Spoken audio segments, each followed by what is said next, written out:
પ્રસ્તુત છે કાર્યક્રમ આરોગ્ય જગત. પ્રસ્તુતિ ત્રિલોક સંઘાણી.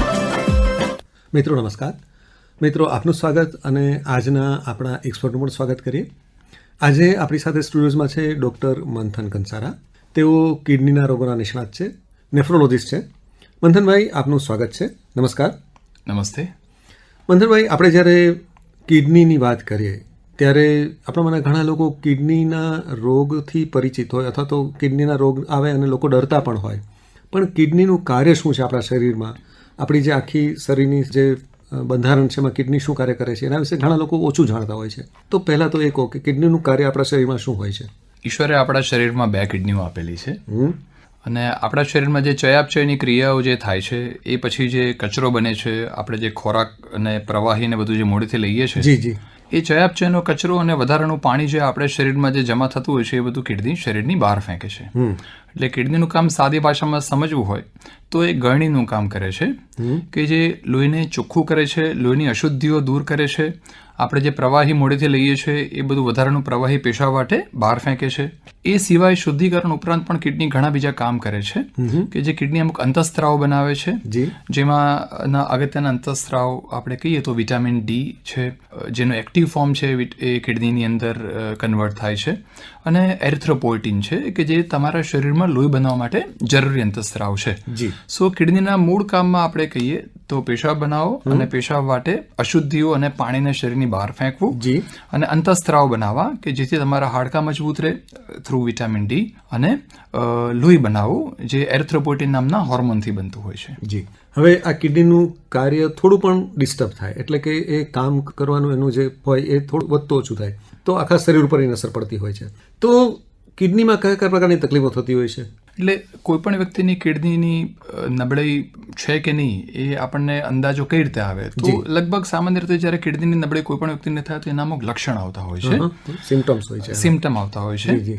જેમ કે સમજો કે કિડનીનું કામ છે કે અશુદ્ધિઓ અને વધારાના પાણીને શરીરમાંથી પેશાબ વાટે બહાર ફેંકવાનું. તો સ્વાભાવિક રીતે જ્યારે પણ કિડની નબળી પડે ત્યારે તમારે આ અશુદ્ધિઓ શરીરમાં જમા થાય, વધારાનું પાણી શરીરમાં જમા થાય અને એની અસર તમારા શરીર ઉપર દેખાતી હોય છે.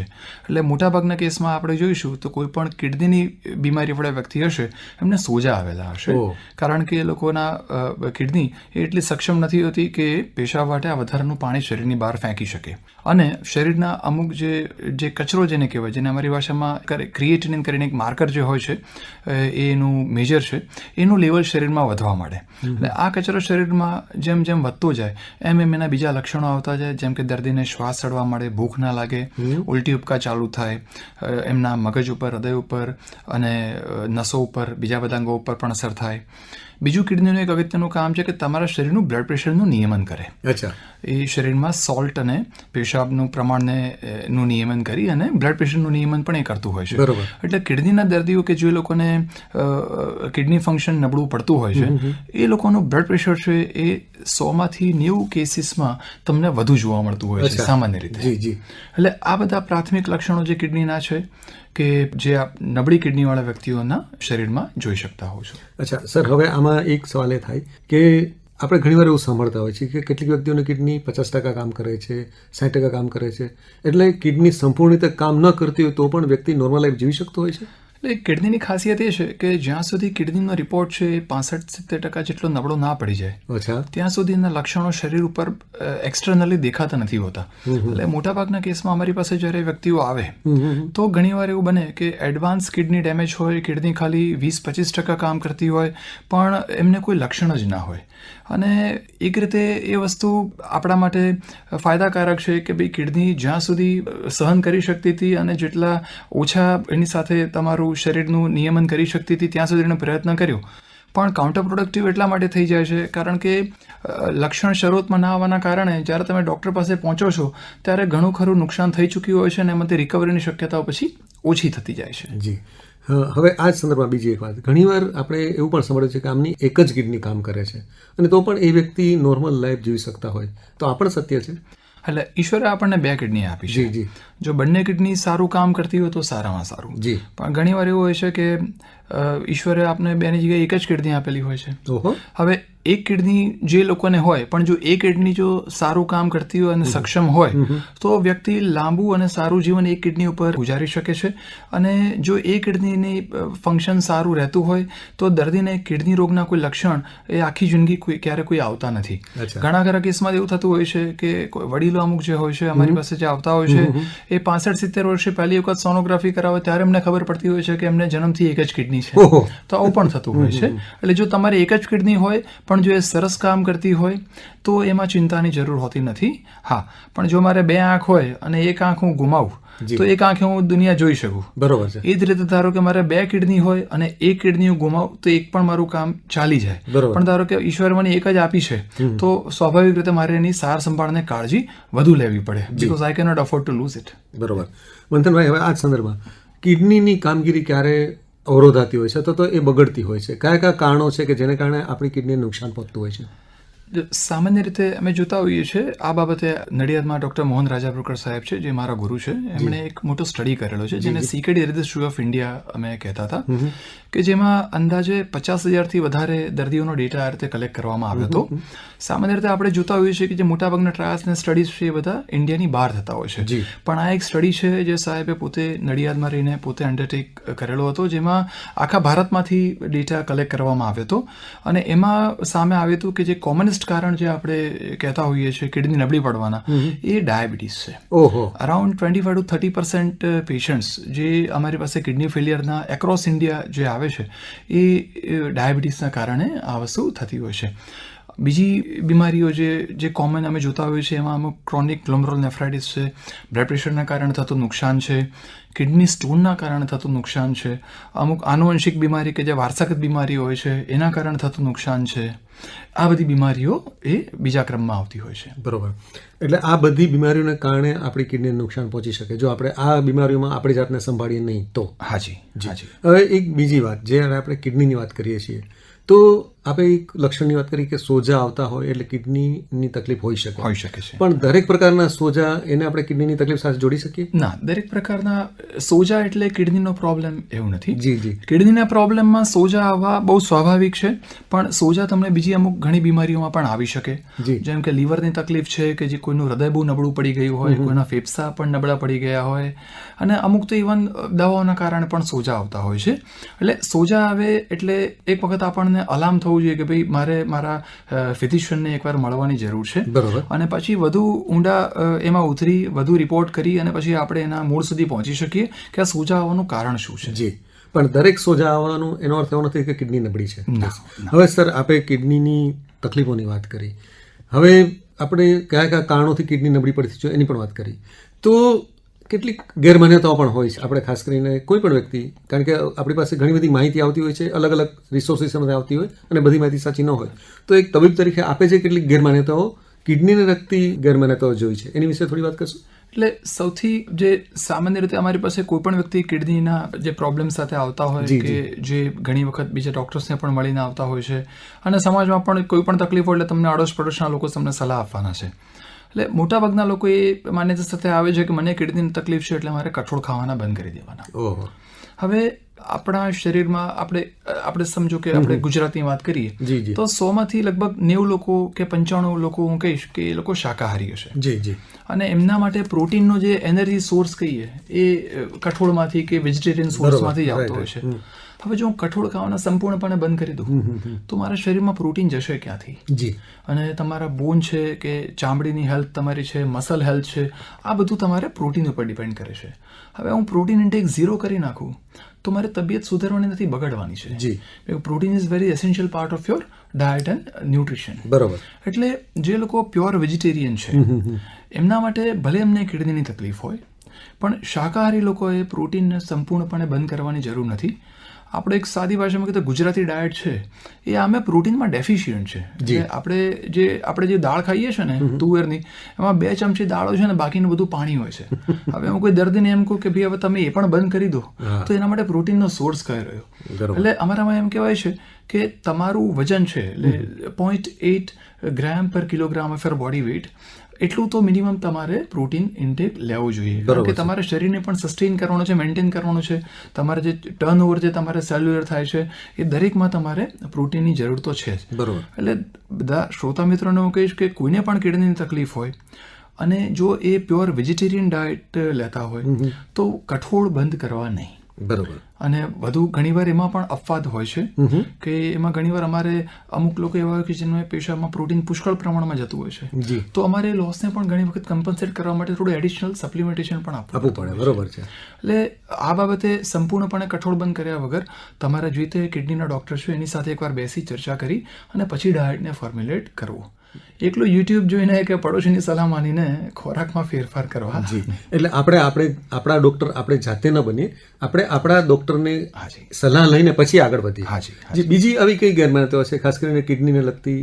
એટલે બીજું કે ઘણીવાર દર્દીઓને હોય છે કે ભાઈ મારા શરીરમાં પથરી છે, મને દુખાવો નથી તો મને નુકસાન નહીં કરે. બરોબર. અને એ જ સૌથી વધારે નુકસાન કરતી હોય છે. અચ્છા.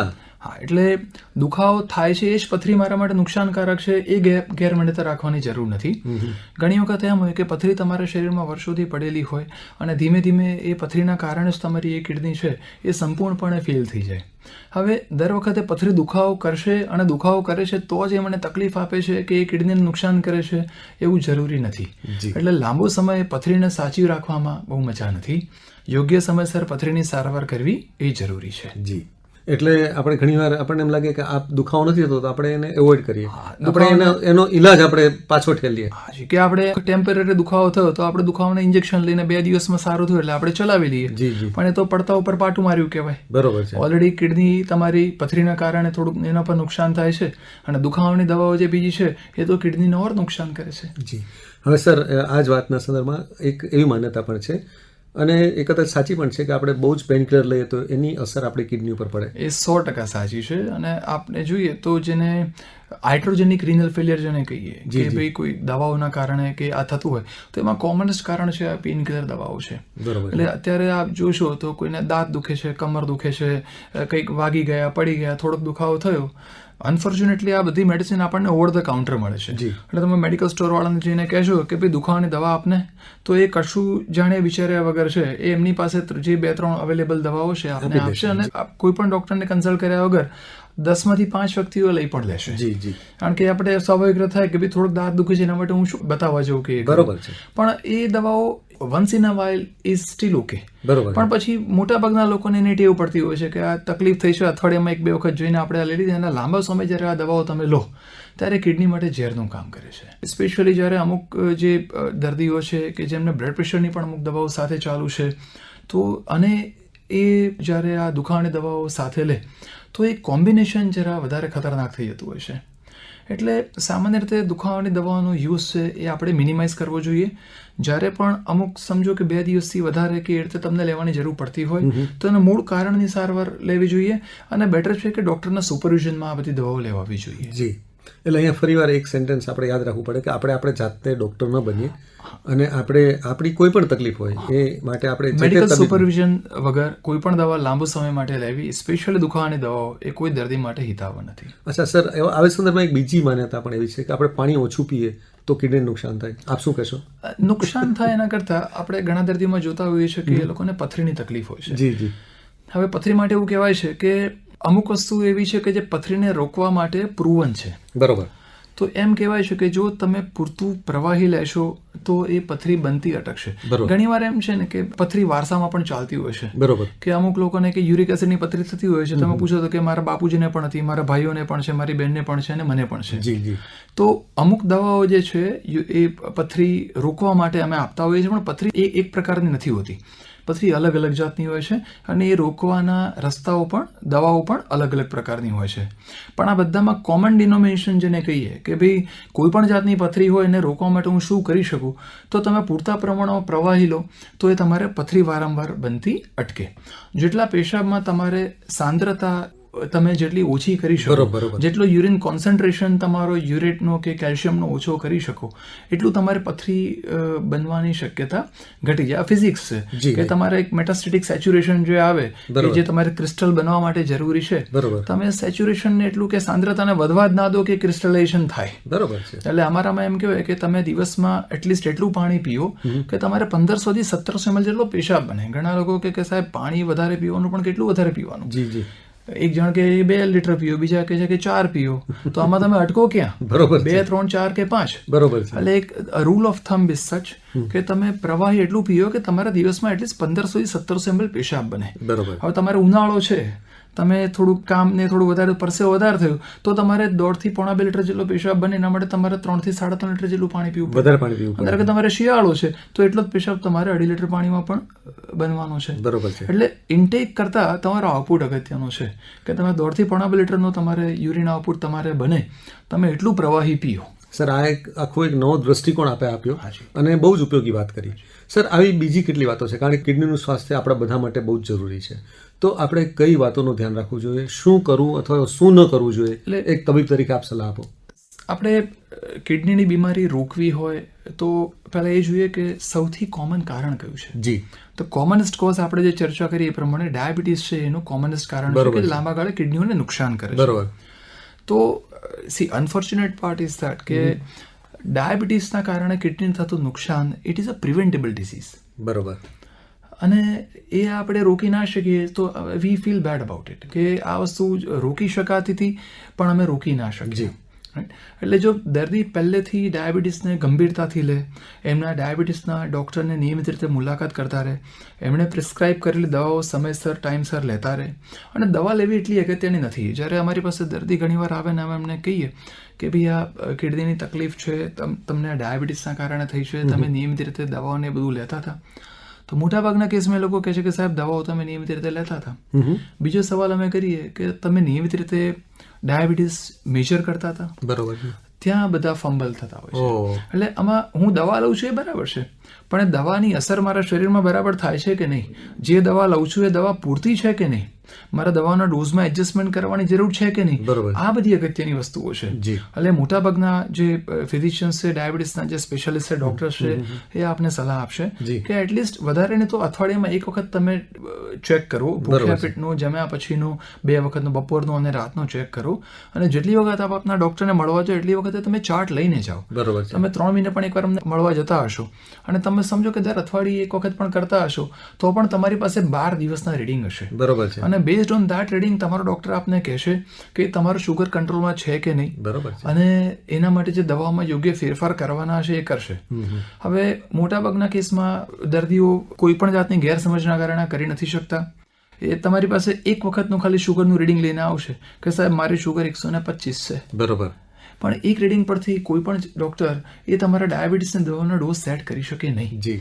મિનિમમ 3 થી 5 રીડિંગ નિયમિત રીતે દિવસના થયેલા હોય, એના ઉપરથી એ લોકો વિચારી અને પછી નક્કી કરશે કે શુગરની દવાઓમાં કંઈ ફેરફાર કરવાની જરૂર છે કે નહીં. એટલે દવા લેવી એ અગત્યનો ભાગ છે, પણ દવાઓ લીધા પછી એની એફિકસી બરાબર છે કે નહીં, એનો તમારું શરીરને દવાઓ લાગુ પડી છે અને એનાથી શુગર તમારી કંટ્રોલમાં રહેશે કે નહીં એ ચેક કરવું પણ એનાથી વધારે જરૂરી છે. એટલે દવા પણ જરૂરી છે, રિપોર્ટ પણ જરૂરી છે, રેગ્યુલર ફોલોઅપ પણ જરૂરી છે. જી. આ એક બહુ મહત્વની વાત કરી. બીજી સર એવી કઈ વાત કહેશો કે ખાસ કરીને આપણે આપણી કિડનીનું સ્વાસ્થ્ય જાળવી રાખ્યું હોય તો આપણે ધ્યાન રાખવું જોઈએ? બીજું એક બ્લડ પ્રેશર માટે હોય કે બીપી જે લોકોનું કંટ્રોલમાં નથી રહેતું. યુઝ્યુઅલી જો ડાયાબિટીસ તમને હોય તો 10માંથી 8 વ્યક્તિને ડાયાબિટીસવાળા વ્યક્તિઓને બ્લડ પ્રેશરની તકલીફ મોરઓલેસ સાથે હોય ને હોય છે. જી. બરાબર છે. એટલે ડાયાબિટીસની સાથે બીપીનું પણ ધ્યાન રાખવું આપને એટલું જ જરૂરી છે. હવે બ્લડ પ્રેશર છે એ ઉંમર પ્રમાણે, તમારી કિડનીની તકલીફ પ્રમાણે, તમારી ઓવરઓલ જનરલ હેલ્થ પ્રમાણે એ બ્લડ પ્રેશરના પણ અમુક ટાર્ગેટ હોય છે જે આપના ડૉક્ટર તમારા માટે સેટ કરતા હોય છે. બરોબર છે. એટલે જેમ શુગર માટે તમે મોનિટરિંગ કરો છો અને દવાઓના ડોઝમાં ફેરફાર કરો છો, એમ બીપી માટે પણ તમારે એક બીપીનો ટાર્ગેટ તમારા ફિઝિશિયને જે સેટ કર્યો હોય, એ તમને જે દવાઓ આપી હોય એની સાથે ટાર્ગેટ અચીવ કરવો જરૂરી છે. એટલે જેમ શુગર અને બ્લડ પ્રેશર બે વસ્તુ એવી છે કે જેના માટે પિરિયોડિક મોનિટરિંગ જરૂરી છે, અને ડિપેન્ડિંગ ઓન ધોઝ રીડિંગ્સ તમારે લાઈફ લોંગ એ દવાઓના ડોઝમાં ફેરફાર કરવા જરૂરી છે. એક વખત મને ડૉક્ટરે દવા લખી આપી, 2 વર્ષથી એની દવા હું ચાલુ રાખું છું અને મને કોઈ તકલીફ નથી, આ વસ્તુ યોગ્ય નથી. ઘણા જે મોટાભાગના દર્દી અમારી પાસે જે આવે છે એમનો પ્રોબ્લેમ આ હોય છે કે એક વખત મને ડૉક્ટર સર દવા આપી, વર્ષથી એ દવા હું લીધે રાખું છું, મેં નથી ક્યારે કંઈ ચેક કર્યું કારણ કે મને કોઈ તકલીફ પડી નથી. જી જી. તો એટલે તમે આવી રીતે ફરીવાર કહું કે આપણે આપણા જાતે આપણા નિર્ણયો ન લે, ખાસ કરીને સ્વાસ્થ્યને લગતી વાત આવે છે. કીધું છે કે 3 મહિને તમારે કે 3 કે 4 મહિને આપના ડૉક્ટરને બતાવવાની, આપને જો સજેશન આપને આપેલું છે તો એ ડૉક્ટરે કંઈક વિચારીને આપ્યું હશે.